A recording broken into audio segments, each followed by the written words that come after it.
And the winner of the 2017 Kia NBA Most Valuable Player Award is... I'm making this video to tell you about the greatest MVP season that never was, by the greatest basketball player in the world right now, who no one seems to be talking about for some reason.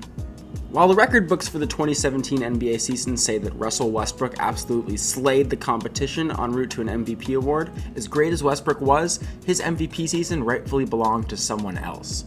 The man I'm talking about is Kawhi Leonard, and I'll warn you right now that the story of his 2017 season is a bit of a tragedy.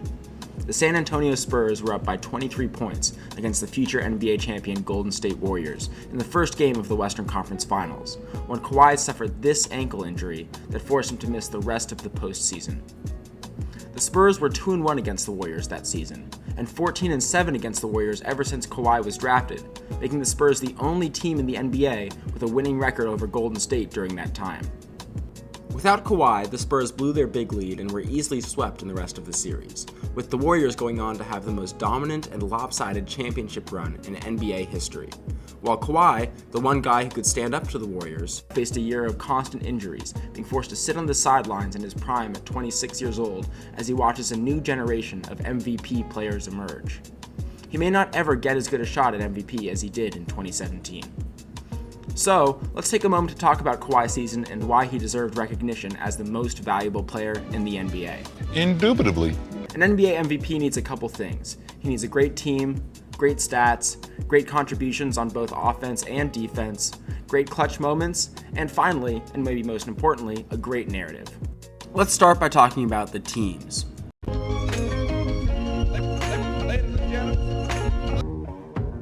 The first thing to consider is that Russell Westbrook's Oklahoma City Thunder team was not good. They were the number 6 seed in the West, were eliminated in just 5 games in the first round of the playoffs, and outscored their opponents by only about a half a point per game. It's not like Russ didn't have help either. He had one of the better centers in the NBA in Steven Adams, a second-team all-defense selection in Andre Roberson, and multiple players who have since left the Thunder but have had even better seasons this year away from Westbrook, such as Taj Gibson on the T-Wolves, Inez Kanter on the Knicks, and most importantly, All-Star and frontrunner for Most Improved Player of 2018, Victor Oladipo.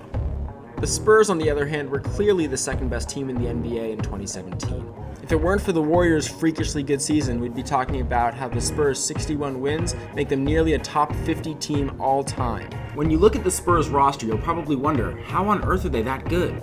You'll see one borderline All-Star, a couple old and rundown former All-Stars, and a handful of players you've probably never heard of.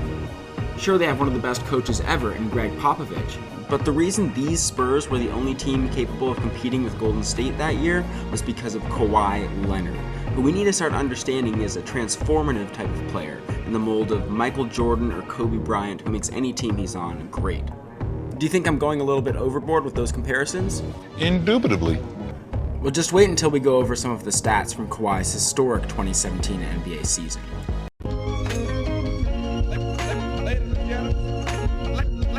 The first thing that I need to establish about stats is that triple-doubles don't matter. There were 117 total triple-doubles in the 2017 NBA season, which shattered the record and was as much as the previous 2 seasons combined.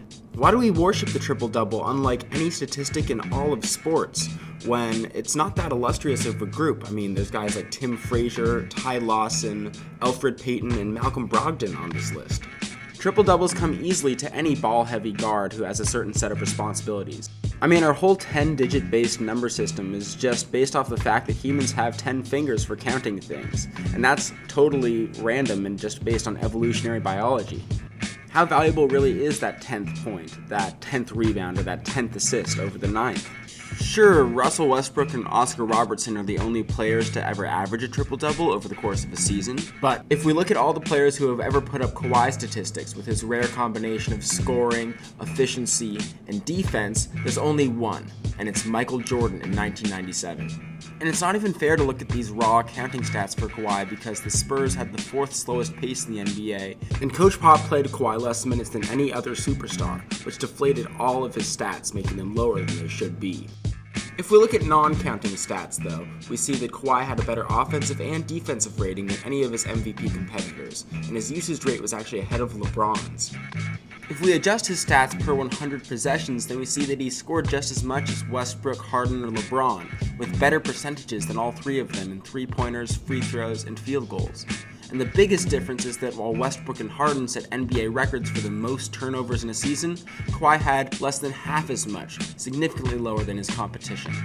What about rebounds and assists, you might ask? Do these stats even matter? Indubitably. Well, sure, Kawhi's rebound and assist numbers are way lower than those of his competition, but Popovich's system doesn't let a player put up Westbrook or Harden-type numbers. Kawhi's role as a passer or rebounder varies every night, and we can actually see this in the one stat that Kawhi leads in rebounds and assists, by looking at his relative standard deviation for these stats.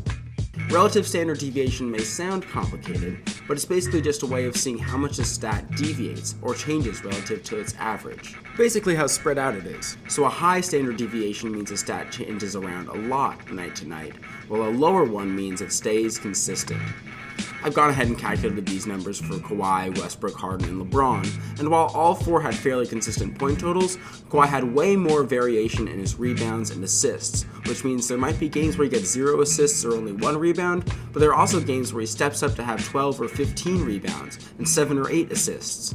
He's a complete offensive player whenever he needs to be. People just sleep on the fact that Kawhi Leonard ended up being the most efficient and versatile offensive player in the NBA last year. Let's take a look at more of his offense. People like to focus on Kawhi's defense, but he's just as impressive on the offensive side of the ball. Kawhi Leonard is as good a student of the game as anyone in the league right now. When he started out in the NBA, Kawhi was limited on offense, but since then he's studied guys like Kobe Bryant, who he trained with in the offseason, and Tim Duncan, whose role Kawhi often took on in 2017 by getting the ball in the same area of the block where Duncan was so deadly. Kawhi is also quickly learning from his contemporaries like James Harden, as he significantly increased his number of pull-up threes and trips to the foul line on drives, using crafty moves to create contact. The result of studying all of these guys is that Kawhi is now the most versatile offensive player in the entire league. Kawhi was third in the NBA in points per possession as a pick-and-roll ball handler, right above James Harden and only trailing 2 all-star point guards, Isaiah Thomas and Damian Lillard. He was 5th in the league in points per possession in transition, which definitely included a bunch of these breakaway steals that he got more than anyone. Kawhi was 16th in the NBA in scoring out of isolation sets, one spot above Russell Westbrook. He was 6th in the league when getting the ball off handoffs, a couple of spots in front of Kyrie Irving, and it's not just on the perimeter. Kawhi was 7th in the NBA in points per post-up, which put him ahead of guys like LeBron James. And then off the ball, he was 6th in the league in catch-and-shoot field goal percentage, right ahead of Klay Thompson, and Kawhi was 10th in catch-and-shoot three-point percentage, leading Kevin Durant. You really can't argue with the results, even if Kawhi lacks the smoothness that characterizes Harden's game, or the explosive athleticism and intensity that Westbrook is known for. Kawhi stepped up from superstar to MVP in 2017 because he made this incredible leap on offense. And we definitely shouldn't forget about the other side of the ball as well. Kawhi came into 2017 with back-to-back Defensive Player of the Year awards, and he might have had a third if it weren't for the fact that the NBA doesn't like giving the same guy the same award every single year. Not to take anything away from Draymond Green, of course. Many people in the media started to concede that Kawhi was the best quote-unquote two-way player in the NBA, which to me seems the exact same thing as the best player, period. I mean, let's give the man credit for averaging just under 2 steals and 1 block per game while being the anchor of the second best defense in the NBA. And the thing is that Kawhi is even better on defense than his stats suggest because of how teams avoid the player he's guarding and how good he is at denying his man passes playing off the ball. You can't tell me the Spurs' defensive success last year was due to 34-year-old Tony Parker, 39-year-old Manu Ginobili, 36-year-old Pau Gasol, 31-year-old LaMarcus Aldridge, or 33-year-old David Lee, all of whom are regarded as poor defenders, well past their primes. Kawhi is the only superstar who guards the other team's best player every single night, and he's just in a different class than any of his competitors on the defensive end. Out of all the potential MVPs of the NBA, he's the only one who can guard every single one of his opponents and has proven that he can shut them down. And that means a lot, especially near the end of games in the clutch.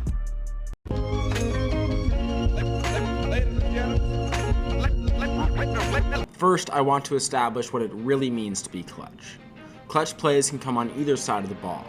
You see, truly clutch players need to be able to get key stops on defense when the other team is trying to score, just as much as they need to be able to make good decisions to put up quality shots on offense at the end of games. Now, whether those shots go in depends a lot on luck.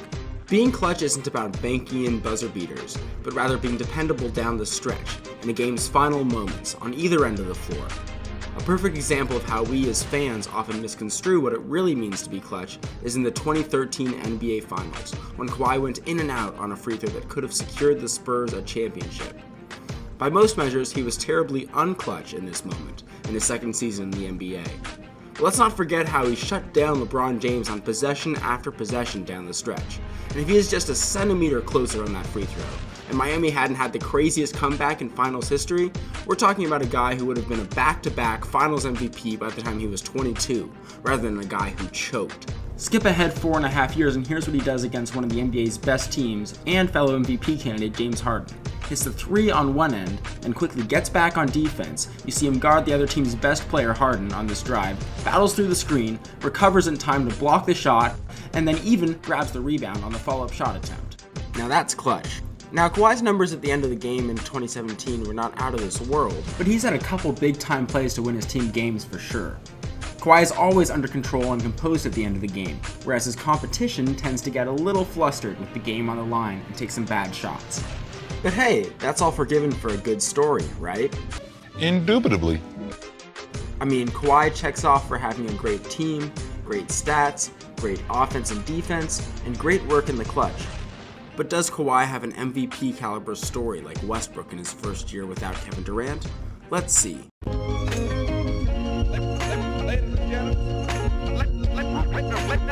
I'll admit it's hard to compete with Russell Westbrook's 2017 MVP story.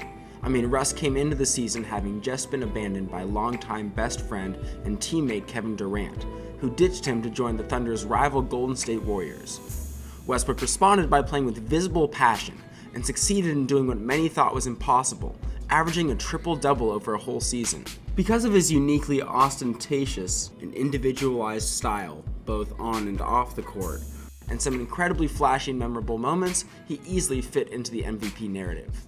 And the MVP award is basically just a stamp of poetic justice for the player with the best story anyways.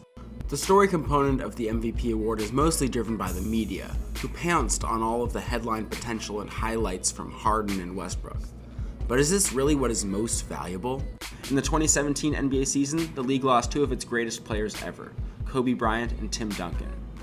Kawhi is the perfect successor to both of them, as he has the work ethic, intensity, and attention to detail that made Kobe such a legend, while also carrying on Tim Duncan's legacy of stoic and humble leadership with a commitment to results over any sort of fame.